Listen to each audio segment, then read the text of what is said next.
السلام علیکم ملګرو. ډېره مننه کوم ستاسو ډېرو کسانو ملګرو ماته میسجونه کړي وو چې ته اکثر په کومنټس کې یا په پروفایل باندې دا ډیزایني لیکل کې دا څنګه کېږي، څه طریقې سره کېږي. نو ډېر سوالونه خلکو کړي وو، نو ما ویل ولې نه چې زه دوی له په ګډه سه یو ویډیو سازه کړم، نو ټول به پرې پوهه شي وبیا ګوري. نو ملګرو که تاسو په دې پوهېدل غواړئ زمونږ چینل سبسکرایب لایک کړئ او پیج فالو کړئ درسره چې دغسې نور راتلونکي ویډیوګانو نه تاسو ته فایده کېږي. نو که پوهېدل غواړئ ویډیو مه سکیپ کوئ، ښه په غور سره ورته وګورئ. ډېره اسانه طریقه ده. زما یقین دی چې تاسو به په یو ځل کتو سره پوه شئ. خو ویډیو اوږدول نه غواړم، راځئ چې ځو او زه تاسو ته ټکسټ هغه ډیزایني ټکسټ ښیم، ویډیو ګورئ. ښه ماسه اوس دلته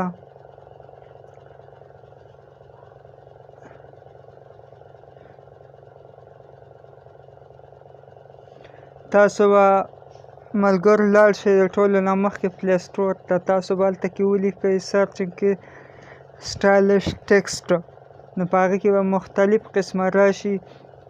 مختلف قسمه چې کوم یو ستاسو خوښ و هغه به بیا د هغه نه انسټایل کړئ. ما څه آلرډي دلته کې دا دوه ګوره انسټایل دي، تاسو کتلی شئ. یو دا دی او بل دا دی، خو زه دا یو ګوره کولاومه چې تاسو ته پته ولګي چې کله انسټایل کړئ نو بیا به دا کلیک کړئ دلته،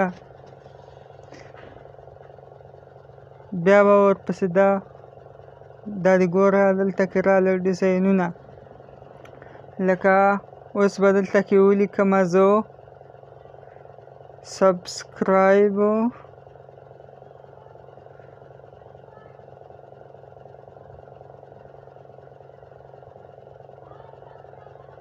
ټیک شو که نه. ګوره دا اوس مختلف ډیزاینونه دي دلته راغله. ګوره سبسکرایب دا هم راغی، دا هم راغی. دې کې چې ستاسو کوم یو خوښین دا ټول سبسکرایب شو. ټیک شو که نه. دې کې چې ستاسو کم یو هم خوښ شي هغه به تاسو لکه اوس ګوره مثال په طور باندې زه اوس زما دا خوښ شو، نو تاسو به دلته کې دا ووهئ، دا تاسو ته ښکاري که نه، دا مو ووهه. ټیک شو.